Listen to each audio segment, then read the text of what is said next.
दोस्तों वीडियो बहुत बड़ा है। अगर आप पूरा वीडियो नहीं देखना चाहते तो वीडियो को कुछ मिनट तक देख के आप रोक सकते हैं। दूसरी बार जैसे इस वीडियो को शुरू करेंगे तो जहाँ पे आप रोके थे वीडियो वहीं से शुरू हो जाएगा। ये रियल स्कंद पुराण बुक है। पिछले वीडियो पे हमने पढ़ा था दक्ष यज्ञ। दक्ष यज्ञ में सती का जलना, वीरभद्र का दक्ष यज्ञ को तहस नहस करना, वीरभद्र का दक्ष का सिर को काटना और शिव का पशु का सिर उसमें जोड़ना। ठीक है, हम लोग ये सब पढ़ चुके हैं। वो दूसरा बुक था लेकिन चैप्टर सेम था।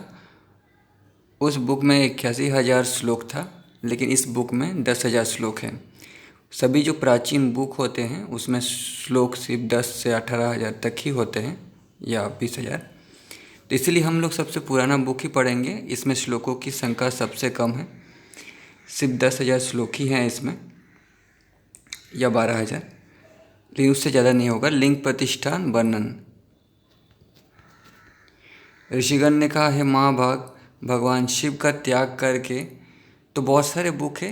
एक बुक का बहुत सारा पब्लिकेशन का बुक है जो सबसे ऑथेंटिक वाला है, सबसे ऑथेंटिक श्लोकों वाला है, कम श्लोकों वाला, वही बुक मैं पढ़ता हूँ। भगवान शिव का त्याग करके शिव के लिंग की पूजा करने की प्रतिष्ठा कैसे प्रवृत्त हुई थी, ये आप हमारे सामने बताइए। भगवान शिवलिंग की प्रतिष्ठा कैसे हुई थी, इसका जो चलन था ये कैसे शुरू हुआ था, ये आप मुझे बताइए। मतलब शिवलिंग की पूजा पहले तो लोग नहीं करते थे, लेकिन सबसे पहले किसने किया था, कब से शुरू हुआ था, ये बताइए। इसके सुनने की हमारी बड़ी इच्छा है। लोमस जी ने कहा, लोमस जी जो शिव भक्त थे, तो शिव की महत्ता तो उनको बताना ही था। जो भी शिव भक्त होते हैं उनको शिव का महत्व बताने के लिए कुछ दिव्य रूप से वो बताते हैं। ठीक है, वो जिससे ये सिर्फ शिव भक्ति समझ सकते हैं। जिस समय में प्रभु शंभु भिक्षाटन के लिए दारूवन में प्रचलन कर रहे थे, उस समय में शिव परम दिगंबर थे, अर्थात उसके शरीर पे कपड़ा नहीं था, वो नग्न थे। उसकी जटाएं सब खुली हुई थी, जो कि प्रभु वेदांतों के द्वारा जानने के योग्य है। और इस भुवन के एक ही पूर्ण भरण करने वाले हैं, वो ईश्वर ब्रह्म कला भारी और योगीश्वरों के परम थे। तो लोमस जी, वैशंपायन जी, वेदव्यास, मार्कंडेय, ये सब शिव भक्ति थे। तो शिव का महत्व बताना उनके लिए जरूरी है, धर्म है। इस ईश्वर अणु से भी छोटा है, और वो ईश्वर अणु से भी छोटा है और महान से भी महान अर्थात बड़ा है। समस्त भुवनों का स्वामी महान और महानुभाव है, किंतु वो एक भिक्षु का रूप धारण किए हुए दारुवन में भिक्षा का समारण करता था। मतलब भगवान शिव भिक्षा मांगकर मतलब विचरता था, और वो नग्न थे। मध्या के समय में सभी विप्र और ऋषिगण अपने आश्रमों से तीर्थ को चले गए थे, मतलब शाम को। उसी समय में वे सब ऋषियों की भार्याएँ यानी पत्नियाँ, स्त्रियाँ वहाँ पर समागत हो गई थी। उन्होंने उन दिगंबर शिव को, शंभु को देखकर वे परस्पर में कहने लगी, ये ऐसा एक भिक्षुक के रूप को धारण करने वाला कौन है जो इस समय में यहाँ पर समागत हो गया है। ये तो अपूर्व ही दर्शन वाला है। इसको हम सब अपनी सखियों के साथ भिक्षा देवे। ठीक है, ऐसा ही करो। ये कहकर वे सब अपने घरों से बहुत ही प्रसन्नता से भिक्षा ले आई थी। वो भिक्षा का अन्न अनेक प्रकार का था। परम लक्ष्य और शक्ति भर उपचारों से संबंधित था। उसे उन सब ने दिया था, और उससे प्राप्त कर उन देवों के भी शूली ने भक्षण कर लिया था। उनमें से किसी ने विस्मय से संयुक्त होकर प्रियतम भगवान शंभु से कहा था, आप कौन हैं जो भिक्षुक होकर महान मति वाले इस समय में यहाँ पर आपने पदार्पण किया है। ये ऋषियों का आश्रम परम शुद्ध है, आप हमारे मध्य में किस लिए स्थित हो रहे हैं। उस ऋषि पत्नी द्वारा इस तरह से कहे गए भी भगवान शंभु ने हंसते हुए ही ये कहा था, हे सुकन साते, मैं ईश्वर हूँ और इस परम पावन आश्रम में व्यक्त हो गया हूँ। मैं ईश्वर हूँ कहने का मतलब है, शिव जी अपने आप को आत्मा मानते थे, वो शरीर नहीं मानते थे, और आत्मा जो है वो ईश्वर से ही है, ईश्वर का ही अंश है, इसलिए वो कह रहे हैं मैं ईश्वर हूँ। क्योंकि उस समय शिव पूजा नहीं होती थी ना, आप बात को समझिए। उस समय बहुत एशियन स्टोरी बताया जा रहा है। पावन आश्रम में प्राप्त हो गया है मैं ईश्वर के वचन का श्रवण करके। ऋषि भार्या ने उनसे कहा था, हे महाभाग, आप जब ईश्वर हैं और कैलाश पर्वत के स्वामी हैं, तो हे देव, फिर अकेले आपका ये इस तरह से भिक्षा मांगना क्यों होता है? उस ऋषि की भार्या के द्वारा इस तरह कहे गए शंभु ने फिर उनसे ये वचन कहा था, मैं अपनी पत्नी दाक्षायणी से विरहित दिगंबर होते हुए इसी तरह विचरण किया करता हूँ। अपनी पत्नी दाक्षायणी से विरहित यानी बिछड़ा हुआ, क्योंकि सती जो जल गई थी, ठीक है, इसलिए कह रहे हैं कि मैं विरहित हो गया हूँ। हे सुस्वनी, भिक्षाटन के लिए भी मैं सदा संकल्प से रहित रहा करता हूँ। हे भाविनी, उस सती के बिना मुझे स्त्री मात्र कुछ भी अच्छा नहीं लगता है। हे विशालक्षणी, मैं ये बात आपको पूर्ण रूप से सत्य ही कह रहा हूँ। भगवान शिव के द्वारा कथित इस वचन का श्रवण करके वो कमल के सदस्य नेत्रों वाली ऋषि पत्नी बोली, स्त्रियां निश्चय ही पुरुष के सुख संचय वाली हुआ करती है, इसमें तनिक भी संशय नहीं है। हे शंभु, आप जैसे महान विद्वान पुरुष ने उन स्त्रियों को वर्जित कर दिया है और इस प्रकार से उन समस्त प्रमदाओं ने सम्मिलित होकर जहाँ पर भगवान शंकर विराजमान थे उनके भिक्षा के पात्र को मागुन वाले 4 प्रकार के अन्नों से और 6 प्रकार के रसों से परिपूर्ण कर दिया था। जिस समय में भगवान शंभु अपने कैलाश पर्वत को जाने की इच्छा वाले हुए थे, उस समय में वे सब विप्रों की पत्नियां भी परमानंद से सम्मिलित होकर उनके ही पीछे जाने लगी थी। शंभु में ही अपना मन समासक्त करके उन्होंने अपने गृह का संपूर्ण कार्य त्याग दिया था और उन्हीं शंभु के साथ में चरण करने लगी थी। उन सब पत्नियों के गमन करने के बाद परम श्रेष्ठ ऋषिवृंद ने जैसे ही अपने आश्रमों में आकर देखा तो सबको उस समय में सुन नहीं पाया था। वे सब आपस में कहने लगे थे, सबकी सब पत्नियां कहाँ चली गई हैं? हम सब कुछ नहीं जानते हैं कि इन सब को किस नष्ट हुए व्यक्ति ने समाहत कर लिया है। इस तरह से विचार करते हुए वे जहाँ तहाँ पर खोज करने में तत्पर हो गए थे। पत्नियां जो शिव के पास चली गई थी, अब उनके पति ऋषि उन पत्नियों को खोज रहे थे। बाद में उन्होंने देखा कि वे सभी पत्नियां शिव के पीछे चली गई हैं। भगवान शिव को देखकर वे सब ऋषिगण रोष से संयुक्त होते हुए वहाँ उनके पास प्राप्त हुए थे। शिव जो नग्न थे, यही देखने के लिए सभी पत्नियां गए थे जो ईश्वर थे। वे सब भगवान शिव के सामने उपस्थित होकर बड़ी शीघ्रता के साथ सब कहने लगे, हे शंभु, आपने जो बहुत बड़ी महान आत्मा वाले एवं परम विरक्त हैं, ये क्या किया है? आप तो पराई दाराओं के अपहरण करने वाले हैं, पराई स्त्रियों के अपहरण करने वाले हैं, और आपने हम लोग ऋषियों की पत्नियों का अपहरण किया है, इसमें कुछ भी संशय नहीं है।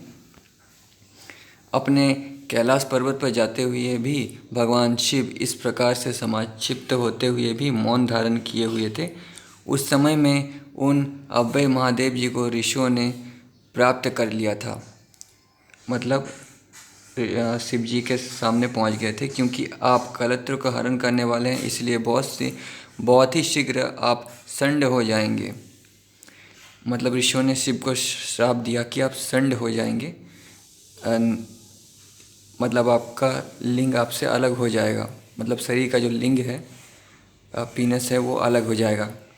इस प्रकार से ऋषियों ने शिव को शाप दिया और इसका प्रभाव ये हुआ कि भगवान शिव का लिंग भूमि पर गिर गया था।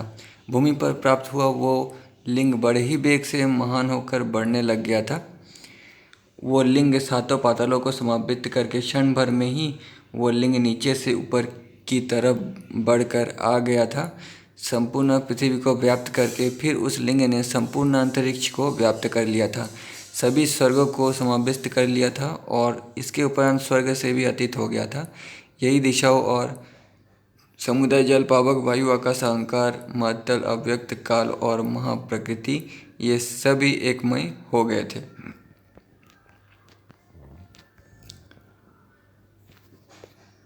तो शिव को शाप मिला था, ये चीज़ कृष्ण ने महाभारत में छुपा दिया था और उन्होंने कहा था कि शिव ने गुस्से से अपना लिंग काट कर गिराया था, ठीक है।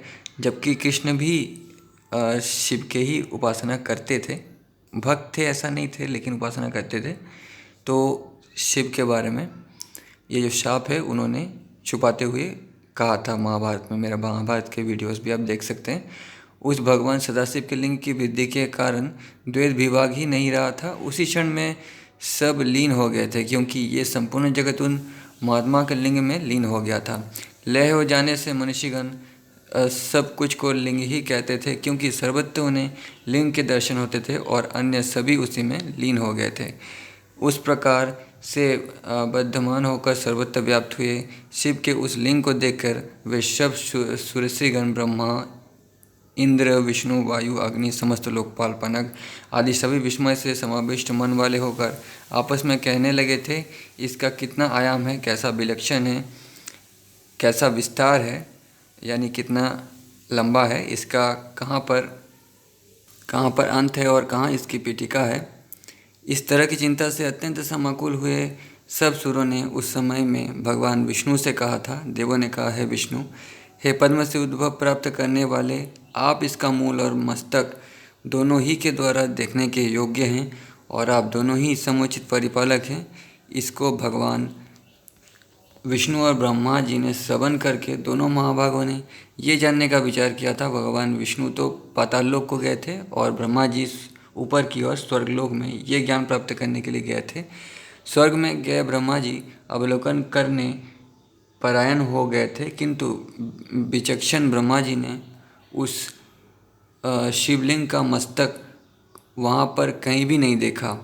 ब्रह्मा जी ने कमल के सुसंपन्न ब्रह्मा जी तथागत मार्ग से प्रत्यावृत्ति के द्वारा मेरु के पृष्ठभाग पर प्राप्त हो गए थे। वहाँ पर सुरभि ने उनको देखा था। वो वहाँ पर केतकी की छाया में स्थित थी। उसने परम मधुर वचन कहा था। उसके वचन का श्रवण करके समस्त लोगों के पितामह ने छल की उक्ति से सुरभि के प्रति हंसते हुए ये वाक्य कहा था। एक महान अद्भुत लिंग देखा था जिसने तीनों जगत को व्याप्त कर रखा है। उसी के दर्शन के लिए देवगणों ने मुझे यहाँ भेजा है और उसका अंत कहाँ पर है ये जानने के लिए भी मैं उनके द्वारा भेजा गया हूँ। उस व्यापक महात्मा का मस्तक भी कहीं नहीं देखा गया है। अब मैं जाकर उन देवगणों के आगे बतलाऊँगा। यही सुबह एक बड़ी भारी चिंता व्याप्त हो रही है, या मैं ये मिथ्या उन देवगणों के आगे बोल दूं कि मैंने लिंग का मस्तक देख लिया है। यदि वे सब देवता जिनमें इंद्र आदि सभी हैं ये कहेंगे कि तुम्हारे कोई साक्षीगण है, तो आप इस विषय में शीघ्र बोलो। इस विषय में है सुब्रते, केतकी के साथ मेरे साक्षी बन जाओ। परमेष्ठी ब्रह्मा जी के उस वचन को सिर के बल ग्रहण करके वहाँ पर केतकी के सहित सुर भी उसको मान लिया। ब्रह्मा जी ने लिंग का मस्तक नहीं देखा था, फिर भी झूठ कहा और केतकी से कहा कि आप भी झूठ बोलो और मेरा जब गवाही मांगा जाए तो आप बोलो कि हाँ ब्रह्मा ने देखा है। इस प्रकार से ब्रह्मा जी वहाँ वापिस समागत हो गए थे और देवों के समक्ष ये बोले, हे देवगण, इस लिंग का मस्तक मैंने देख लिया है। इसलिए मैंने बाकी पुराणों में पढ़ा है कि शिव जी तामसिक हैं, ब्रह्मा राजसिक हैं और विष्णु सात्विक हैं। इसीलिए विष्णु जी सत्य ही बोलेंगे है, जो कि परम अद्भुत है। ये बहुत ही समीचीन है, चर्चित है और केतकी के दल से संयुक्त है। ये बड़ा विशाल है, विमल है, लक्ष्य है, प्रसन्नतर और अद्भुत है। परम रम्य रमणीय, दर्शन करने के योग्य और महान प्रभाव वाला है, ऐसा मैंने देखा है और उसके बिना कहीं नहीं देखा है। ब्रह्मा जी के इस वचन को सुनकर सूरगण परम विस्मय को प्राप्त हो गए थे। फिर भी पिछले समय के सभी ऋषि शिव भक्ति थे, ठीक है, जैसा मैंने कहा था पहले। वैशंपायन, मार्कंडेय, वेद व्यास, लोमश, ये सब शिव भक्त थे। इस प्रकार से विस्मय से में भरे हुए इंद्र आदि सभी देवगण तब तक कहीं पर स्थित रहे थे जब तक अध्यात्म दीपक भगवान विष्णु तुरंत ही पाताल लोक से समागत हो गए थे। उन्होंने उन सभी देवगणों से शीघ्रतापूर्वक कहा था, मैंने उसका कोई भी अंत नहीं देखा है और मैं इसके बराबर अवलोकन करने में तत्पर होकर लगा रहा हूँ। पाताल से भी आगे विचरण करते हुए मुझे बड़ा भारी विस्मय हो गया है। मैंने अतल, सुतल, वितल और रसातल तक छान ली है। इसके भी आगे मैं तल में गया था, फिर पाताल और तलातल तक पहुंच गया था, किंतु मैं लिंग का शून्य भी नहीं देख पाया। मैंने शून्य से भी परम शून्य संपूर्ण स्थल का भली भांति निरीक्षण किया था, किंतु इस लिंग का ना कहीं मूल है, ना मध्य है और ना कहीं इसका अंत ही है। ये तो लिंग रूपी सर्वोत्तम महादेव ही हैं जिनके द्वारा ये समस्त जगत धारण किया जाता है, जिसके प्रसाद से आप लोग और सब ऋषिगण समुत्पन्न हुए हैं। सूर्यों ने और ऋषियों ने ये सुनकर उनके वाक्य का बड़ा सत्कार किया था। उसी समय में भगवान विष्णु ने हंसते हुए ब्रह्मा जी से कहा था, हे ब्राह्मण, यदि वास्तव में आपने इस शिवलिंग के मस्तक को देखा है तो आपने इस अर्थ के विषय में कौन से साक्षी कल्पित किए हैं। लोगों के पितामह ब्रह्मा जी ने भगवान विष्णुदेव के इस वचन को सुनकर बहुत ही शीघ्रता से कहा था, केतकी और सुरभि ये दोनों ही है देवगणों मेरे साक्षी हैं और इनको ही आप गवाही देने के लिए लीजिए जो परमात्मा के रूप से है। ब्रह्मा जी के इस वचन को सुनकर सब देवता लोग बहुत ही शीघ्रता वाले हो गए थे। उन देवों ने उस केतकी के सहित उस सुरभि का वहाँ पर समाहन किया था। उसी समय में उसी क्षण में ब्रह्मा जी के कार्यों को संपादन करने के लिए वे वहाँ पर आ गई थी। फिर इंद्र आदि देवों ने सुरभि से कहा था, जब केतकी के सहित सुरभि ने कहा था, हे सुरगणों, ब्रह्मा जी ने केतकी के दल से पूजित लिंग का मस्तक देखा है। उसी समय में सब लोगों के श्रवण करते हुए आकाश में स्थित रहने वाली वाणी हुई थी। सुरभि ने तथा केतकी ने ये जो कुछ भी कहा है वो सभी मिथ्या ही कहा है। आप लोग अब ये समझ लीजिए कि ब्रह्मा जी ने तथा इन लोगों दोनों ने लिंग का मस्तक नहीं देखा है। उसी समय में इनके अनंत सब देवताओं ने इंद्रदेव के साथ भगवान विष्णु के सहित रोज से मिथ्या बोलने में तत्पर सुरभि को शाप दिया था। तूने इस अपने मुख से आज मिथ्या वचन कहे हैं, इसलिए ये तुम्हारा परम शुभ जो परम पवित्र माना जाता है, जो परम मुख है, आज से ही अपवित्र और सब धर्मों से बहिष्कृत हो जाएगा। ये सुनकर ये सुंदर गंध वाली केतकी भी शिव अर्चना के अयोग्य हो जाएगी। हे भाविनी, इसमें अब कुछ भी संदेह नहीं है कि आप अमृत भाषिणी है, अतः मिथ्या ही हो जाएगी। उसी समय में आकाशवाणी ने ब्रह्मा जी को भी शाप दिया था, हे मंद, आपने भी ये सब मिथ्या वचन कहे हैं। मूर्खता के वश में आकर ऐसा किस लिए तुमने कह दिया है। भृगु पुरोहित और समस्त ऋषियों के सहित आपने ऐसा किया है। इससे आप लोग पूजा के योग्य नहीं रहोगे तथा सब लोग क्लेशों के भोगने वाले बन जाओगे। ऋषिगण भी बड़े ही धर्मिष्ठ हैं, किंतु अब तत्व वाक्य से बहिष्कृत वेदों के वादों में ही सर्वथा निरत रहने वाले मूल तत्वों के न जानने वाले मात्सर्य से युक्त याचक अवदान्य नित्य ही अपने ज्ञान के धात करने वाले आत्म संभावित अपने आप को प्रतिष्ठित मानने और कहने वाले स्तब्ध और परस्पर में एक दूसरे की निंदा करने वाले हो जाएंगे। इस प्रकार से सब मुनिगण और ब्रह्मादि देवगण शिव के द्वारा शाप दिए गए थे। वे फिर सब शिव के लिंग की शरणागति में समागत हुए थे। देवों द्वारा लिंग की स्तुति। महर्षि लोमेश जी ने कहा, उस समय में वे सब सूरगण ऋषि वृंद और ज्ञान विहल ब्रह्मा प्रभृति सब भय से अत्यंत भीत हो गए थे और फिर इन सब ने भगवान शिव के लिंग का स्तवन किया था। ब्रह्मा जी ने कहा, हे भगवान, आप महान प्रभाव वाले लिंग के स्वरूप को धारण करने वाले हैं। आप वेदांत के द्वारा जानने योग्य हैं और महात्मा रूपी हैं। जिसने ही सानंद परायण ने ये सब जगत आत्मा मूल नित्य कर दिया है। आप समस्त लोगों के साक्षी और हर्ता हैं। आप परम विलक्षण हैं। आप ही रक्षा करने वाले हैं। हे महादेव, आप इस जगत के पति हैं और भैरव हैं। आपने इस समय में अपने इस लिंग के स्वरूप से इस त्रिलोकी को ही व्याप्त कर लिया है। हे नाथ, हम लोग तो बहुत ही शुद्र हैं और माया से सम्मोहित चित्त वाले भी हो रहे हैं। मैं सब सूर असुर यक्ष गंधर्व राक्षस पतंग पिशाच और ये विद्याधर है, किंतु आप तो इन विश्वों के सृजन करने वालों के भी सृजन करने वाले हैं। हे देव, आप तो इस जगत के स्वामी हैं। आप ही इस भुवन के करने वाले हैं। आप ही इसके संगार करने वाले हैं। आप पर पुरुष है। हे महादेव, आप अब हमारा परित्राण कीजिए। हे देवों के भी देव, आपकी सेवा में हम सबका प्रणाम है। इस प्रकार से धाता के द्वारा वो लिंग के स्वरूप को धारण करने वाले महेश्वर महाप्रभु की स्तुति की गई थी। उनका कल्मश रहित महेश्वर देव की स्तुति करने की कामना वाले ऋषिगण भी, जो श्रुति गीता से समागत थी, अपनी परमोत्तम वाणियों के द्वारा स्तुति करने लगे थे। ऋषियों ने कहा, हम लोग तो बहुत ही अज्ञानी है, क्योंकि कामना से परिपूर्ण रहा करते हैं, आपकी संगति को नहीं जानते हैं। आप तो आत्मा, परमात्मा और विभाविनी प्रकृति के हैं। आप ही हम सबकी माता और पिता हैं। आप ही हमारे बंधु हैं और आप ही हमारे सखा भी हैं। आप ईश्वर वेदविद और एक रूप हैं। आप महानुभावों के द्वारा सर्वदा परिचित्यमान होते हैं। आप समस्त भूतों के आत्मा, आप वेदों की एक ही ज्योति हैं, क्योंकि जिससे ये सभी कुछ होता है, इसलिए आप नित्य ही सर्वस्वरूपों वाले हैं, जिससे ये सभी कुछ संभवतः अर्थात समुत्पन्न होता है। इसी कारण से आप शंभु प्रभु हैं। हम सभी शूर आदि आपके चरण रूपी कमलों की शरण में प्राप्त हुए हैं। हम में सब ऋषिगण, देव, गंधर्व, विद्याधर और मनोरथ भी हैं। इसलिए हे शंभु, हे जगत के स्वामी, आप कृपा करके इस महान समागत भय से हमारी रक्षा कीजिए।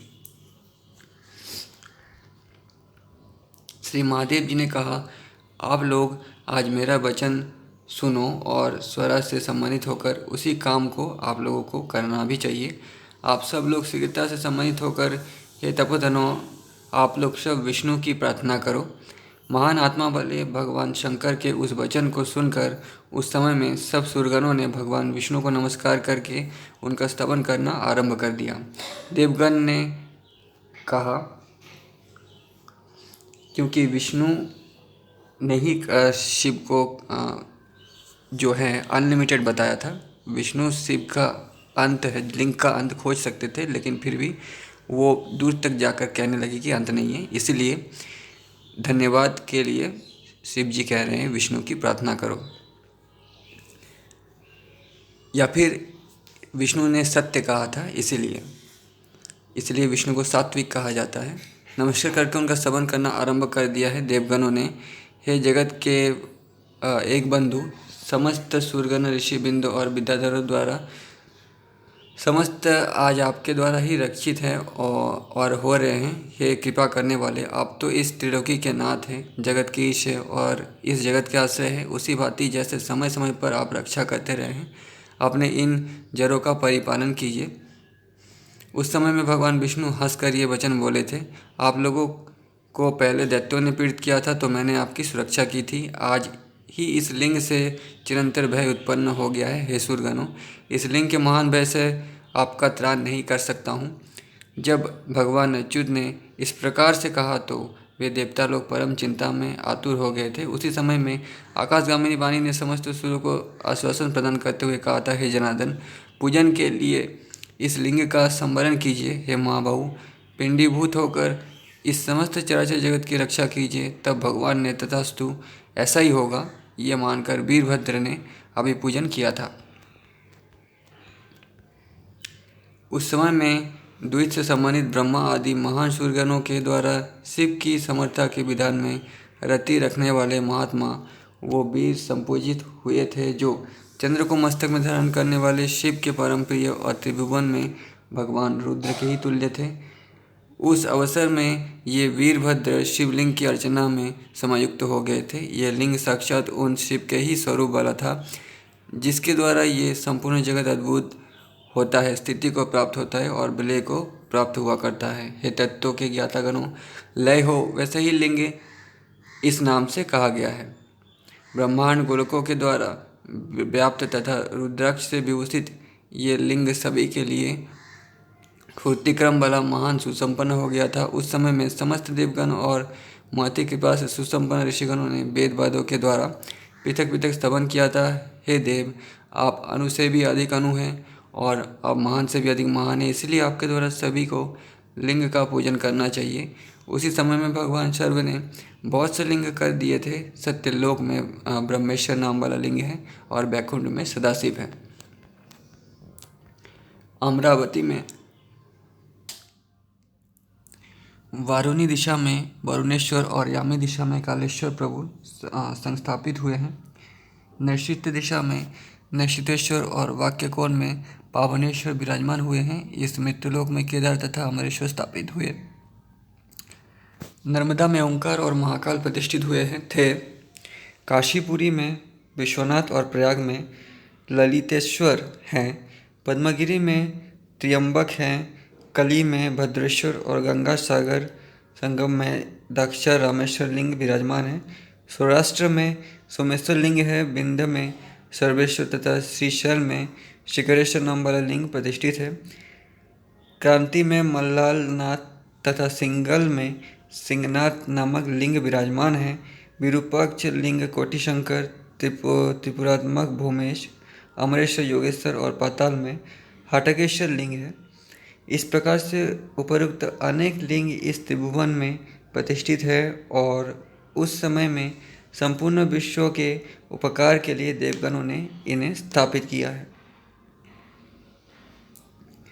समस्त लिंगेशों के द्वारा इन तीनों जगत परिपूर्ण थे और अमरगणों के द्वारा पूजा के लिए वीरभद्रांश कर दिए गए थे। वहाँ पर 8 अधिक विसंति अर्थात 28 संस्करण हुए थे। ये भगवान शंकर ने ही लिंग की अर्चना के सूचक कहे थे। भगवान शिव के द्वारा कहे गए सनातन शिव धर्म है। जिस प्रकार से भगवान रुद्र है उसी तरह वीरभद्र है, अन्य गुरुगण कहे गए हैं। गुरु से गुरुबिंद सुसंपन्न हुए थे जो भुवन त्रय में विख्यात थे। लिंग की महिमा को तत्वपूर्वक नंदी जानते हैं, उसी प्रकार से भगवान स्कंद भी जानते हैं। अन्य जो हैं वे नामधारक हैं। जो जिस तरह से शिव धर्म कहे गए हैं वे नंदी के द्वारा परिकीर्तित किए गए हैं। शैलाद के द्वारा महाभाग विचित्र लिंग धारक हुए हैं। पुरातनों के द्वारा शव के ऊपर लिंग को धारण किया जाता है। लिंग के ये पंचत्व और लिंग के साथ जीवित है। ये सब सुप्रतिष्ठित धर्म शैलाद के द्वारा प्रतिष्ठित हुए हैं। भगवान स्कंद के द्वारा प्रतिपादित पाशुपत और परम श्रेष्ठ है। इसके अनंतर प्रसादी शुद्धा पंचाक्षरी विद्या और प्रसाद की दीपिका षडक्षरी विद्या महान आत्मा वाले अगस्त्य के द्वारा भगवान स्कंद से भली भांति प्राप्त की थी। पीछे आचार्य के भेद से बहुत से आगम हुए थे। अत्यधिक कथन करने से क्या लाभ है। केवल शिव ये 2 अक्षर को जो नित्य ही उच्चारण करते हैं वे साक्षात रुद्र ही हैं। इसमें लेश मात्र भी संशय नहीं है। जो सत्पुरुषों के मार्ग को पुरस्कृत करके रखने वाले हैं वे सब पुरात्मक हैं। मनुष्य के पापों का क्षय करने वाले महेश्वर वीर जानने के योग्य होते हैं। जो प्रसंग से अनुसंग से श्रद्धा से और यशेच्छा से भगवान सदाशिव की भक्ति किया करते हैं वे सद्गति को प्राप्त होते हैं। यहाँ पर एक परम पुरातन इतिहास मैं कहता हूँ, उसका आप लोग श्रवण करिए। पहले जो पतंगिया ने शिवालय में मार्जन किया था, ये किसी के द्वारा समर्पित किए हुए नैवेद्य के भक्षण करने के लिए वहाँ शिवालय में समागत हुए थे। पहले उस पतंगिया के पंखों से वहाँ की रज का मार्जन हुआ था। उस रज के मार्जन स्वरूप कर्म के विपाक से वह स्वर्ग में आ गई थी। वहाँ पर परमोग्र स्वर्ग के सुख का उपभोग करके पुनः वह संसार में आ गई थी। वहाँ पर वो सुंदरी इस नाम से प्रसिद्ध काशीराज की पुत्री होकर सुसंपन्न हुई थी। पूर्व जन्म के अभ्यास से ये कल्याणी परम सती हुई थी।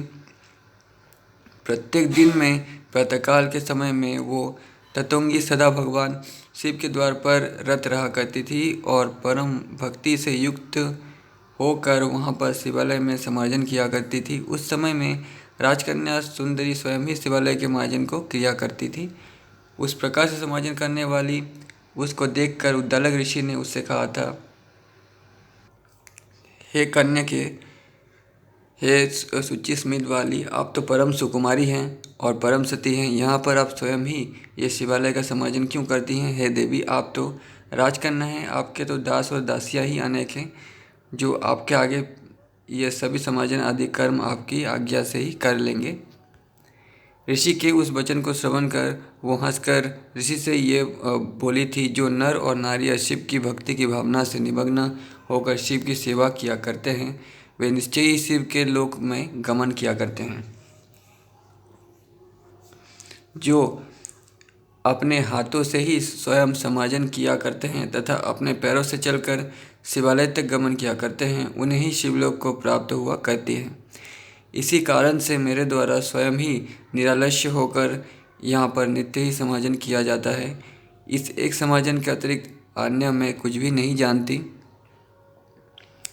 महर्षि ने उसके इस वचन का श्रवण करके मन से विचार किया था कि ये कौन है और किसके प्रसाद से इसने पहले जन्म में क्या किया है। ऐसा विचार विमर्श करने पर उस समय ऋषि ने अपने ज्ञान चक्षु के द्वारा उसी समय में वो सभी कुछ ज्ञान कर लिया था। प्रसाद प्रणव है, यह मंत्र शासन में प्रणव प्रसाद बीज संज्ञा होती है। उस समय में वो ऋषि विस्मय से समाविष्ट होकर तूष्णीभूत अर्थात चुप हो गया था। वो विस्मय से सम्मोहित हो गया था। इसके अनंतर ज्ञान वालों में परम वरिष्ठ उद्दालक ये सभी कुछ जानकर और भगवान शिव के प्रभाव को मन से सोचकर परम शांत होते हुए ज्ञान से उसने परम ज्ञान प्राप्त किया था। नेक्स्ट चैप्टर रावण उपाख्यान। लोमश महर्षि ने कहा, रावण ने सब लोगों के लिए परम दुष्कर का तप किया था। उस समय में तप के स्वामी महादेव अत्यंत ही संतुष्ट हुए थे। उसी समय में सबको अति दुर्लभ वरदान प्रदान किए। उसने सदाशिव भगवान से विज्ञान के सहित ज्ञान प्राप्त किया था। संग्राम में उसने अजयत्व की प्राप्ति की थी और सिर भी दुगने प्राप्त कर लिए थे। महादेव तो 5 ही मुख वाले थे, किंतु रावण 10 मुख वाला हो गया था। विभु उसने समस्त देवों को, ऋषियों को और पितरों को तप के द्वारा निर्जित करके महेश के प्रसाद से सबसे अत्यधिक हो गया था। तो दोस्तों, इसीलिए रावण ने हनुमान जी को कुछ हद तक पराजित कर दिया था, पूरा ही पराजित किया था। आप मेरे वाल्मीकि रामायण के वीडियोस में देख सकते हैं। और शिव जी 5 मुख वाले थे और रावण 10 मुख वाले हो गए थे। शायद इसलिए आज भी अनेक स्टेटों में अनेक जगह पर रावण का मंदिर है, पूजा किया जाता है। और दुर्योधन का भी मंदिर है, शकुनी का भी मंदिर है। ये तो मैंने महाभारत में भी बताया था। महेश भगवान ने महान त्रिकूट का अधिपति राजा कर दिया था। वो रावण समस्त राक्षसों के परमासन पर समास्थित हो गया था। ब्रह्मा जी से वरदान मिलने के बाद ये रावण ने तप किया था। हे विप्रगण, उस समय में परम तपस्वी रावण ने तपस्वियों की परीक्षा के लिए ऋषियों का विभीषण किया था। वो लोग रावण महान अजेय हो गया था, जिसने भगवान शंकर के प्रसाद से सृष्टिअंत तक अर्थात रचना में तत्पर कर दिया था। उस प्रतापी तपस्वी ने संपूर्ण लोकपालों को जीत लिया था और जिसने अपने परम उग्र तप के द्वारा ब्रह्मा जी को भी जीत लिया था। हे दिव्यतम, जिसने अमृता शुकर होकर चंद्र को जीत लिया था और दाहकत्व के होने से अग्नि को भी जीत लिया था। कैलाश पर्वत को उत्तोलित अर्थात हाथों में उठाकर भगवान शिव को भी जीत लिया था, क्योंकि शंकर भगवान उस कैलाश पर ही विराजमान रहा करते थे। तो यहाँ पे शिव जी ने पैरों से कैलाश पर्वत को दबाया, जिससे कैलाश पर्वत नीचे गिर गया। रावण का उंगली दब गया, ऐसा कुछ नहीं लिखा हुआ है, ठीक है। कैलाश पर्वत को उठाकर शिव जी को जीत लिया था। ऐश्वर्य से इंद्र को जीत लिया था और सर्वत्र रहने वाले भगवान विष्णु को जीत लिया था। लिंग की अर्चना के प्रसाद से उस रावण ने संपूर्ण तिलकों को अपने वश में कर लिया था। उस समय में सब देवगणों ने, जिसमें ब्रह्मा और विष्णु पुरोगामी थे, मेरु पर्वत की पृष्ठभूमि पर एकत्रित होकर मंत्रणा करने लगे थे कि हम सब लोग परम दुष्कर तपश्चर्या के द्वारा रावण से उत्पीड़ित हो गए हैं। गोकर्ण नामक गिरी पर हैं देवगणों, इस परम अद्भुत का श्रवण करो।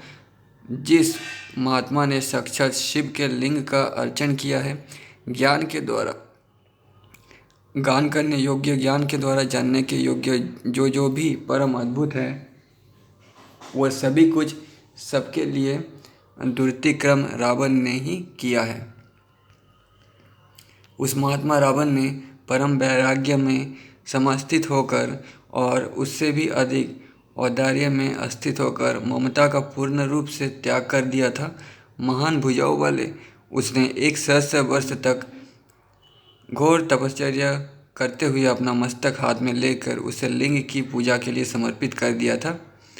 उस लिंग के समीप में ही उसके आगे रावण का धड़ योग की धारणा से युक्त होकर परम समाधि से लिंग में किसी भी अद्भुत कला से लय को प्राप्त कर स्थित रहा था। इसी भांति उसने अपने अन्य सिर भी काट कर भगवान शिव का पूजन किया था। ऐसा अन्य किसी भी मुनि ने तथा किसी दूसरे ने नहीं किया था। इस प्रकार से उसने अपने बहुत से सिरों को ही भगवान शिव की अर्चना के लिए समर्पित कर दिया था। बारंबार कदम स्वरूप हो गया था। उसी समय में शिव वर प्रदान करने वाले हो गए थे। वहाँ पर विनाशसूर के पिंडीभूत मैंने उससे पहले ही कहा था, हे पौलस्त्य, वरदानों की याचना कर लो, जो भी तुमको अभिष्ट है मैं उन सब वैरों को देता हूँ। उस समय में परम मंगल स्वरूप भगवान शिव से कहा था, हे भगवान, यदि आप मुझ में परम प्रसन्न हैं तो सुबह एक ही सर्वोत्तम वरदान देने की कृपा करें। मैं अन्य कोई भी वरदान नहीं चाहता हूँ। मैं केवल आपके चरण कमलों का समाश्रय प्राप्त करने का ही वरदान चाहता हूँ। यदि मुझ पर आपकी कृपा हो तो यथा तथा यही मुझे प्रदान कीजिए। उस समय उस लोक रावण से भगवान सदाशिव ने कहा था, मेरे प्रसाद से सभी कुछ जो भी तुम्हारे मन में है तथा अभिष्ट है वो तुम अवश्य प्राप्त कर लोगे। हे सुरेश्वरों, इसी प्रकार से उस रावण ने भगवान शिव से सभी कुछ प्राप्त कर लिया है। इसलिए अब आप सबके द्वारा परमोत्तम तपश्चर्या से इस रावण को भी जीत लेना चाहिए। यही बात मेरे मन में स्थित है। भगवान अच्युत के इस वचन को श्रवण करके ब्रह्मादि देवगण सब बड़ी भारी चिंता को प्राप्त हो गए थे, क्योंकि वे चिरकाल से विषयों में लिप्त थे। पितामह ब्रह्मा भी इंद्रियों में ग्रस्त थे और अपनी सुता के साथ रमन करने को सुमद्दत हो गए थे। इंद्रदेव भी जार भाव से युक्त थे और चंद्रदेव भी गुरु सैया पर गमन करने वाला था। यम में पूर्ण तथा कर्यब भाव था। सदा गति वायुदेव चंचल थे। अग्निदेव में सर्वभक्षिता का दोष था तथा अन्य भी सब देवतागण आसक्त थे। तपश्चर्या के द्वारा रावण को जीतना एक विस्मित मात्र ही था। शैलाद पुरातन गणों में श्रेष्ठ महान तपस्वी था। ये महान बुद्धिमान नीति शास्त्रों में परम निपुण, महान बल और पराक्रम से समन्वित थे। शिव के परम प्रिय रुद्र के रूप धारण करने वाले महात्मा वो चंद्र जिनमें प्रमुख थे, उन सबसे बोले, आप सब किस संभ्रम से यहाँ पर समागत हुए हैं, ये विस्तार पूर्वक हमको बतलाइए। इस प्रकार से जब नंदी के द्वारा पूछे गए तो सभी देवगण त्वरान्वित होकर कहने लगे थे। देवगण ने कहा, रावण ने समस्त मुनिगणों के साथ हम लोगों को जीत लिया है, इसलिए हम सब लोगों के ईश्वरों के भी ईश्वर भगवान सदाशिव को प्रसन्न करने के लिए यहाँ पर आए हुए हैं। उस समय में भगवान नंदी ने हंसकर ब्रह्मा जी से कहा था, कहाँ तो आप है और कहाँ परम तप से समन्वित भगवान शंभु शिव है। वो तो हृदय के मध्य में स्थित ही देखने के योग्य है। वे अब आज देखे नहीं जा सकते हैं जब तक अनेक भाव हृदय में विद्यमान है तथा इंद्रियों के अर्थात बहुत प्रकार के विषय मन में प्रविष्ट हो रहे हैं। एवं जिस समय तक ममता की भावना हृदय में स्थित है तब तक भगवान ईश परम दुर्लभ ही हैं। जो अपनी इंद्रियों के जीतने वाले हैं, परम शांति की भावना से युक्त है, शिव में ही परम निष्ठा रखने वाले हैं और महान आत्मा वाले हैं, उनको ही लिंग रूपी भगवान शिव सुलभ हुआ करते हैं। आप लोगों को तो वे सुदुर्लभ ही हैं। उसी समय में ब्रह्मा आदि समस्त देवताओं और महान विद्वान ऋषिगणों ने नंदी को प्रणाम करके कहा था कि आप वानर के तुल्य मुख वाले किस कारण से हो गए हैं, ये सब कथा हमको बतलाइए तथा अन्य जो रावण का तपोबल है उसे भी कहिए। नंदीश्वर ने कहा, महात्मा शंकर ने कुबेर को धनों के आधिपत्य में अधिकृत कर दिया है। यहाँ पर उसको देखने के लिए अपने वाहन पर समारूढ़ होकर बड़ी शीघ्रता से युक्त होकर यहाँ पर रावण आया था। उसने यहाँ पर मुझको देखकर अत्यंत क्रोधित होते हुए कहा था कि क्या यहाँ पर कुबेर आया था? क्या आपने उसको यहाँ पर देखा है? ये बहुत ही शीघ्र बिना कुछ विलंब किए सुबह बतलाओ कि क्या वो कहाँ पर है। उस समय में मैंने उससे पूछा था कि आज आपको कुबेर से क्या काम है। उस समय में लोक रावण महान तेजस्वी रावण ने कहा था, मुझसे अश्रद्धा से युक्त होकर विषयों में लिप्त आत्मा वाला तू अति सुदुर्भव हो गया है। मुझे ही आज शिक्षा देना तुमने आरंभ कर दिया है। हे प्रभु, ऐसा तुमको नहीं करना चाहिए। जैसा मैं श्री से युक्त हूँ और परम आद्य हूँ तथा मैं बलवान भी हूँ, है मूढ़, उसी प्रकार का तू भी हो और इस मूर्ता का उपार्जन मत कर। इस प्रकार कुबेर के द्वारा मैं मूढ़ बना दिया गया हूँ। जब मैंने रोष से उसका निरादर कर दिया था तो कुबेर ने तपश्चर्या की थी। रावण ने कहा, हे नंदिन, वो कुबेर आपके मंदिर में क्यों समागत हुआ था? आज उस कुबेर को तुम मेरे सुपुर्द कर दो और इस विषय में कुछ भी विचार मत करो। रावण की इस वचन को सुनकर मैंने तुरंत ही उससे ये कहा था, हे महाभाग, आप लिंगक हैं अर्थात शिवलिंग की उपासना करने वाले हैं और मैं भी उसी प्रकार का उपासक हूँ। हम तुम दोनों ही समता का ज्ञान प्राप्त करके भी है दुर्मते ये सब व्यर्थ कह रहे हो। ऐसा जो ही मैंने उससे कहा था वो मुझसे बोला, बदनाथ में बल से उद्यत हो गया है। महान आत्मा वाले, आपने जैसा मुझसे बदनाथ में पूछा है, मैंने शिवार्चन की विधि का फल पुरावृत्त कहा है। भगवान शिव ने मुझे अपना सारूप्य प्रदान किया था, किंतु उस समय में मैंने उसे स्वीकार नहीं किया था। मैंने उस समय में भगवान शंभु से वानर का वहन याचित किया था। करुणाशाली शिव ने कृपा करके मुझे वो वरदान प्रदान कर दिया था। जो अभिमान से रहित है, दंभ से शून्य हैं और परिग्रहहीन होते हैं, वही लोग भगवान शंभु के परम प्रिय होते हैं और अन्य जो होते हैं वे शिव के द्वारा बहिष्कृत हुआ करते हैं।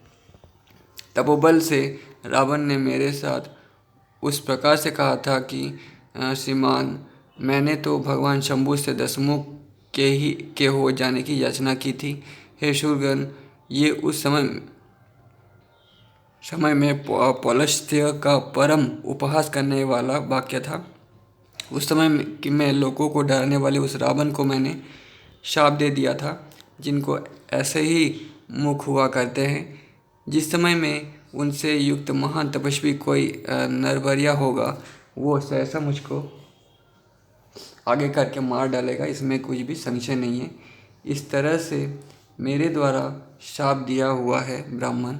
वो लोग रावण था, उसने उस महात्मा के बिना केवल लिंग का ही अर्चन किया था। ये महान भाग वाले शूरतमो, उसने पीठिका रूप संस्थित उस विष्णु भगवान के बिना ही ये संरचना की थी। अतएव वो विष्णु ही सब कुछ करेंगे। देवों के भी देव महेश्वर विष्णु के स्वरूप वाले महादेव हैं। इसलिए आप सब लोग सबके गुहाशय अर्थात सबके अंतर्यामी भगवान विष्णु की प्रार्थना करिए। इसलिए मैं आप सब लोगों के आगे रहने वाला होऊंगा। वे समस्त देवता लोग नंदी के इस वाक्य का श्रवण कर बहुत ही प्रसन्न मन वाले हो गए थे।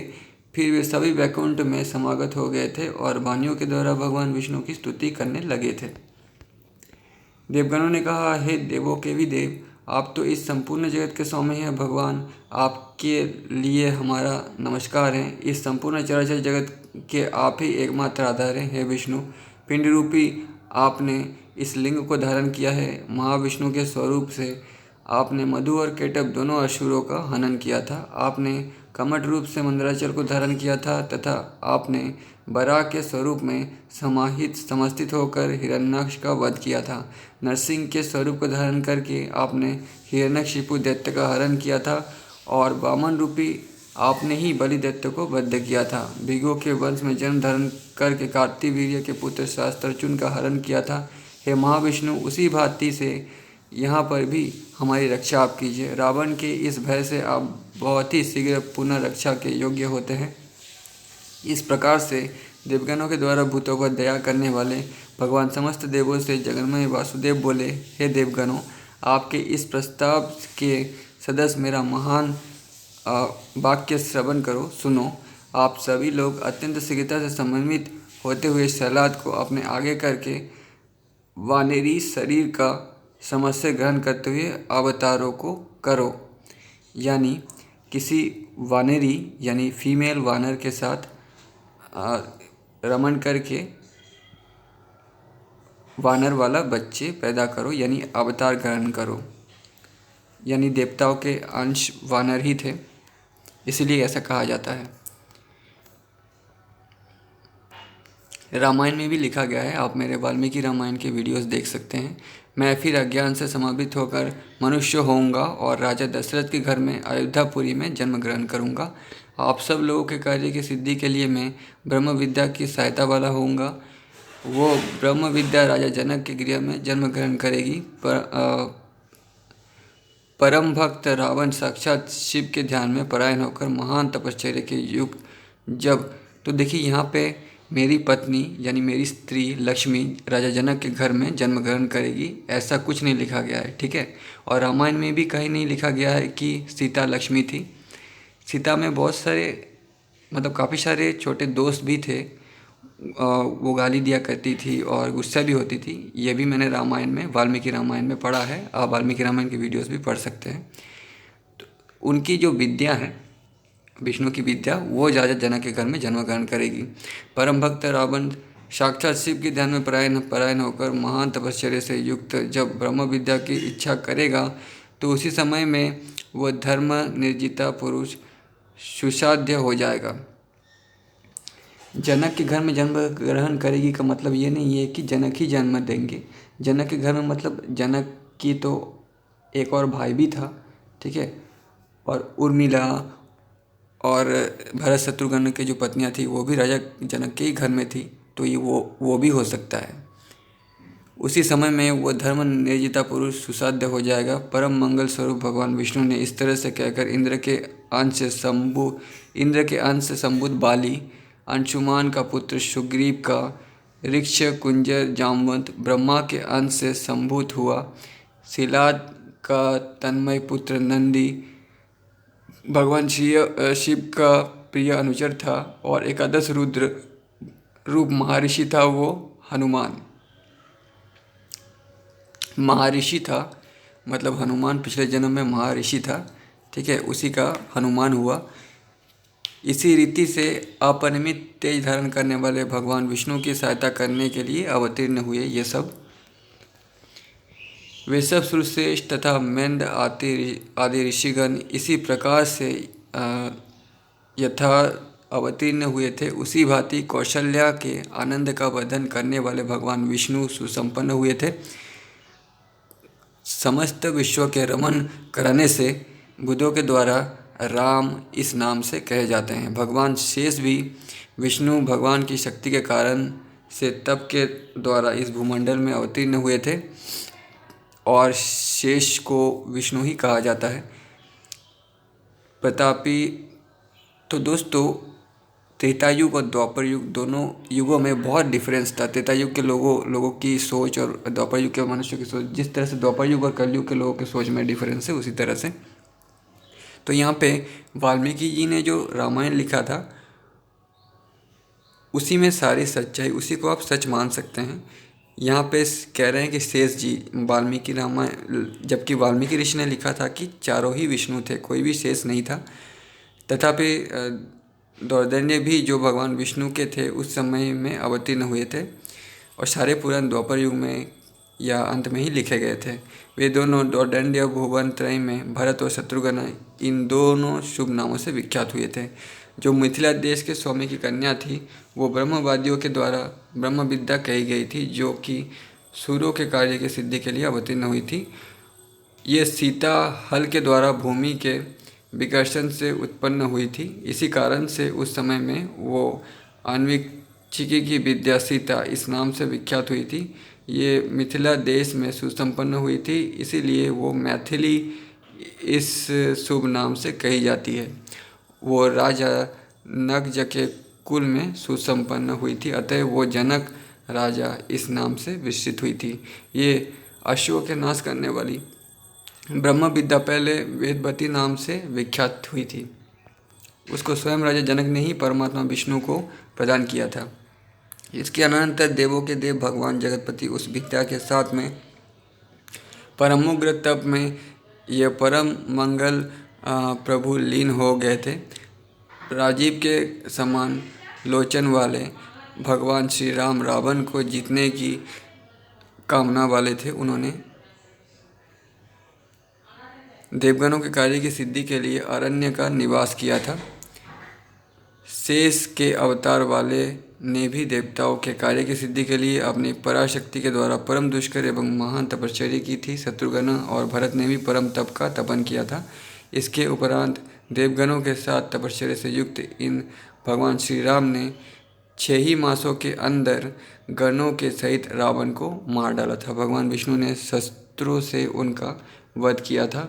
वो रावण भगवान शिव के स्वरूप को प्राप्त हो गया था। हे सुब्रतो, उसने अपने समस्त बंधुगणों के साथ तथा अपने गणों के सहित पुनः तुरंत ही शिव की स्वरूपता को प्राप्त कर ली थी।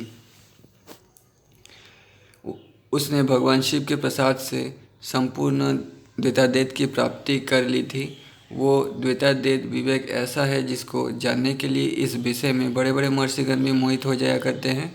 उस संपूर्ण द्वैताद्वैत सिद्धांत को भगवान शिव के समचरण में निरस्त रहने वाले मनुष्य इस संसार में व्याप्त कर लिया करते हैं। जो पुरुष नित्य प्रति लिंग स्वरूप वाले भगवान शिव की अर्चना करते हैं, चाहे वे स्त्रियां हो या पुरुष हो, शूद्र हो या चपन हो या अंत्यवासी ही क्यों ना हो, वे सभी शिव के लिंगार्चन के प्रभाव से समस्त दुखों के उपनाश करने वाले भगवान शिव की सन्निधि को अवश्य ही प्राप्त कर लिया करते हैं। शिवलिंग की अर्चना का प्रभाव तो ऐसा है कि यशगण भी परम पद को प्राप्त कर लिया करते हैं। फिर मनुष्य आदि की तो बात ही क्या है। जो द्विज ब्रह्मचर्य पूर्वक अनेक वर्षों तक यज्ञ में परम तप में समस्थित वे ही स्वर्ग पर ही जाया करते हैं। ज्योतिष्ठम वाजपेयी और ये अति रात्रादि यज्ञ सत्र करने वालों को स्वर्ग प्रदान किया करते हैं। इसमें कुछ भी संशय नहीं है। ये स्वर्ग प्राप्ति का सुख महान पुण्य को क्षय करने वाला है। इस सुख को भोग कर किए हुए समस्त पुण्य के क्षीण हो जाने पर यज्वागण भी फिर इसी मत्स्य लोक में पतन प्राप्त किया करते हैं। जब इस संसार में पुनः पतन हो जाता है तो उन पतितों को देववश से बुद्धि उत्पन्न हो जाया करती है। वो बुद्धि गुणत्रयमयी होती है। हे विप्रगण, जिस प्रकार से सत्वयुक्त भव वाला जन्म ग्रहण किया करते हैं, हे द्विजगण, वे मनुष्य राजस और तामस ही जानना चाहिए। इस प्रकार से इस संसार के चक्र में बहुत से मनुष्य भ्रमण किया करते हैं। देवगति से यथेच्छा से मनुष्य भगवान शिव का सम्मेलन किया करते हैं। जो नर भगवान शिव के ध्यान में परायण होते हैं और संयत चित्त वाले होते हैं, उनकी माया का शीर्षण तुरंत ही हो जाएगा।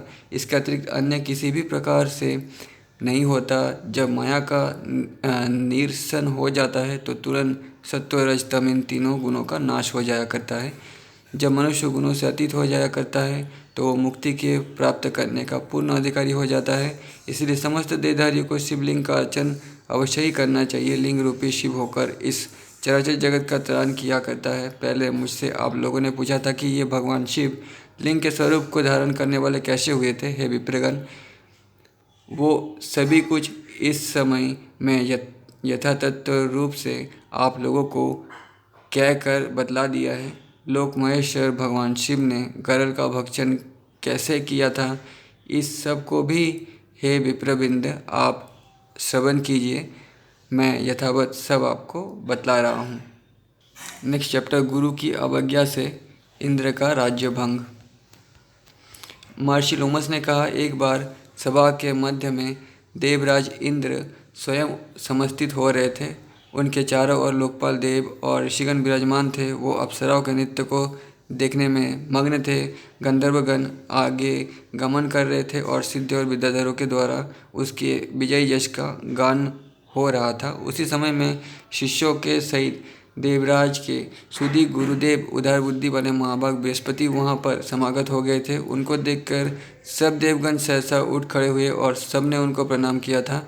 उस समय में वहाँ पर प्राप्त हुए वाचस्पति को इंद्रदेव ने भी स्वयं देखा था, किंतु उस दुष्ट बुद्धि वाले ने मानपूर्वक उनसे कुछ भी नहीं कहा था, ना तो उनका कुछ स्वागत ही किया, ना आसन दिया, ना उनकी विदाई ही की। इसके अनंतर बृहस्पति जी ने इंद्र को राज्य के मत से दुर्मति समझकर क्रोध से युक्त होकर अपना तुरंत ही वहाँ से तिरोधान कर दिया था। देवगुरु के चले जाने पर समस्त सुरगण बहुत ही उदास हो गए थे। सब यक्ष, नाग, गंधर्व, ऋषिगण और द्विजगण विमनस्क हो गए थे। गंधर्वों का गायन जब समाप्त हो गया तब उस समय में इंद्र को कुछ होश आया था और उसने देवताओं से शीघ्र ही पूछा था, महान तपस्वी गुरुदेव कहाँ चले गए हैं। उसी समय में देवर्षि नारद जी ने देवों के स्वामी इंद्रदेव से कहा था, तुमने गुरु की अवज्ञा की है, इसमें कुछ भी संशय नहीं है। हे बलसूदन, तेरा राज्य गुरुदेव की अवज्ञा से गया है, इसीलिए आपको अब सर्वतोभाव से उनसे सचमत करना चाहिए। महात्मा श्री नारद जी के इस वचन को सुनकर वो अपने आसन से सहसा सुमस्थित हो गया था और उन सबके द्वारा परिवारित होता हुआ बड़ी ही शीघ्रता के साथ इंद्र अतीन्द्रिय होकर गुरुदेव के घर में आया था। सर्वप्रथम गुरु पत्नी तारा को प्रणाम करके उसने पूछा था, महान तपोमूर्ति गुरुदेव इस समय में कहाँ चले गए हैं। तारा ने इंद्र को देखते हुए यही उत्तर दिया था कि मैं जानती हूँ। उस समय में परम चिंता से संबंधित होकर इंद्र वापस अपने घर में आ गए थे। इसी बीच में स्वर्ग अद्भुत अनिष्ट हुए थे, जो सब प्रकार के दुखों के लिए ही महात्मा इंद्र को हुए थे। पाताल में स्थित बलि ने इंद्र की इस दुश्चेष्टा को समझकर वो पाताल के दैत्यों से परिवृत होता हुआ अमरावती में गया था। उस समय में देवों का दानवों के साथ अति घोर युद्ध हुआ था। दैत्यों के द्वारा सब देवगण पराजित हो गए थे और दुरात्मा महामूढ़ इंद्र का संपूर्ण राज्य दैत्यों ने प्राप्त कर लिया था। वे सब राज्य के संपूर्ण वैभव को लेकर शीघ्र ही वापस पाताल लोक को चले गए थे। दैत्यों के गुरुदेव शुक्राचार्य के प्रभाव से वे सब दैत्यगण विजयी हो गए थे। इंद्र भी श्रीहीन हो गया था और समस्त देवों के द्वारा वो अत्यंत त्याग दिया गया था। कमलेक्षणा देवी भी तिरोधानगत हो गई थी, अर्थात वहाँ से छिपकर लुप्त हो गई थी। महानाग, ऐरावत और उच्चश्रवा अश्व आदि इस प्रकार से अनेक बहुत से रत्न भी सहसा दैत्यों ने, जो असाधु चरित्र वाले थे, लोभ से ले लिए थे। ये सब रत्न परम पुण्यात्मा के ही उपभोग करने के योग्य थे, इसलिए वे सब सागर में पतित हो गए थे। उस समय में अति विस्मय से समाविष्ट होकर राजा बलि ने गुरुदेव शुक्राचार्य जी से कहा था, हे गुरुदेव, देवों को युद्ध में जीतकर हमने ये सब रत्न बहुत से प्राप्त किए थे, किंतु ये सभी रत्न समुद्र में गिर गए हैं। वो एक बहुत ही अद्भुत घटना है। दैत्यराज बलि के इस वचन का श्रवण करके शुक्राचार्य ने उसको इसका उत्तर दिया था, जो असमय यज्ञ के करने पर ही सूर्य राज्य के वैभव का आनंद प्राप्त होगा, जबकि इस प्रकार से दीक्षित तुम हो जाओगे, इसमें कुछ भी संदेह नहीं है। इससे इन समस्त रत्नों का भोक्ता वो ही होता है जो 100 अश्वमेध कर लिया करता है। बिना अश्वमेध यज्ञ के स्वर्ग का सुख भोग नहीं किया जा सकता। गुरुदेव के इस वचन का श्रवण करके फिर दैत्यराज बलि चुप हो गया था और देवों के साथ उसने यथोचित व्यवहार कराया था। देवराज इंद्र भी परम सुख को प्राप्त होकर परमेष्ठी ब्रह्मा जी के पास गया था और वहां जाकर सब राज्य भय आदि की घटना का समाचार सुनाया था। इंद्रदेव के इस वचन को सुनकर ब्रह्मा जी ने कहा, अत्यंत शीघ्रता से संबंधित होकर समस्त सूरों के साथ मिलकर सर्वेश्वर भगवान विष्णु की समाराधना करने के लिए चले। ऐसा ही करना चाहिए। ये विचार कर वे सब इंद्रादि लोकपाल जाकर ब्रह्मा जी को अपना अग्रगामी बनाकर क्षीर सागर के तट के समीप में व्याप्त हो गए थे। वहाँ पर बैठकर उन सब ने श्रीहरि का स्तवन करना आरंभ कर दिया था, श्रीहरि का ध्यान करना आरंभ कर दिया था। ब्रह्मा जी ने कहा, हे देवों के भी देव, आप तो इस जगत के स्वामी हैं। सूर्य और असुर सभी आपको नमस्कार करते हैं। हे पुण्य श्लोक, आप विनाश रहित हैं और अत्यंत स्वरूप वाले हैं। हे परमात्मा, आपको हम सब का नमस्कार है। आप यज्ञ स्वरूप हैं और स्वयं ही साक्षात यज्ञ है। हे रमा यते, आप यज्ञ के अंग हैं। इसलिए हे विष्णु, आप अपनी परम कृपा करके इन समस्त देवों को वरदान देने वाले हो जाइए। अब आपने गुरुदेव की अवज्ञा करने के कारण इंद्र अपने राज्य से भ्रष्ट हो गए हैं। ये सूर्य के सहित अत्यंत ही लीन दशा को प्राप्त हो गया है। इसलिए आप कृपा करके इसका उद्धार कर दीजिए। श्री भगवान ने कहा, गुरु की अवज्ञा करने से सभी कुछ नाश को प्राप्त हो जाया करता है। इसमें अद्भुत क्या बात है। जो पापी और अधर्मिष्ठ हैं तथा केवल विषय में आसक्त ही हैं, अर्थात विषय के उपभोग करने में ही लिप्त हो रहा करते हैं, और जिन्होंने अपने माता पिता की निंदा की है वे निर्देव अर्थात भाग्यहीन होते हैं, इसमें कुछ भी संशय नहीं है। इस इंद्र ने जो कुछ भी किया है उस कर्म का तुरंत ही इसे फल भी प्राप्त हो गया है। इस इंद्र के ही इस दुष्कर्म से आप सभी को संकट प्राप्त हो गया है। जिस समय में पुरुष का विपरीत काल आकर उपस्थित हो ही जाए, वे उस समय में समस्त कार्य की अर्थ सिद्धि के लिए मनुष्य भूत मैत्री अर्थात समस्त प्राणी मात्र से मित्रता का व्यवहार करना चाहिए। हे इंद्र, इस कारण से अब तुम मेरा वचन स्वीकार करो। कार्य के हेतु से तुमको दैत्यों के साथ समागम कर लेना चाहिए। परम बुद्धिमान इंद्र ने इस बाती भगवान के द्वारा समादिष्ट होकर अपने अमरावती का त्याग करके वो देवगणों के साथ सूतल को चले गए थे। वहाँ पर इंद्र को समागत सुनकर इंद्रसेन क्रोध से युक्त होकर इंद्र को हनन करने की कामना वाला होकर अपनी सेना के साथ हो गया था। उस समय में देवर्षि नारद के द्वारा दैत्यगण और बलियों में परम श्रेष्ठ बलि को उसके वध के ऊंचे नीचे वाक्य के द्वारा निवारित कर दिया गया था। उस समय में उसी ऋषि के वचन से राजा बलि ने अपना क्रोध त्याग दिया था। इंद्र अपनी सेना के साथ समागत हुआ था। इंद्रसेन ने लोकपालों से उसे समावृत देखा था। ये दैत्यराज बहुत ही शीघ्रता के साथ हंसते हुए ही ये बोला था, हे इंद्र, आप इस भूतल लोक में किस कारण से समागत हुए हैं, ये बतलाइए। उसके इस वचन को श्रवण करके मुस्कुराते हुए इंद्रदेव ने उससे कहा था, हम सभी लोग महर्षि कश्यप के दामाद हैं और आप भी सब लोग उसी भांति के हैं। जैसे हम हैं वैसे ही आप भी सब लोग हैं। हमारे आपके नीचे में विग्रह निरर्थक ही है। देववश से एक ही क्षण में आपने मेरा संपूर्ण राज्य ले लिया था। उसी भांति से बहुत से वे ही रत्न हैं जो आपने ही बड़े यत्न से सम्मानित किए थे, वे सभी उसी क्षण में चले गए हैं। इसलिए विद्वान पुरुष के द्वारा विमर्श अवश्य ही करना चाहिए। विमर्श करने से ज्ञान की उत्पत्ति होती है और ज्ञान प्राप्त हो जाने पर ही मोक्ष होगा। तो दोस्तों, वीडियो बहुत बड़ा हो गया है, इसके बाद हम लोग नेक्स्ट वीडियो में पढ़ेंगे।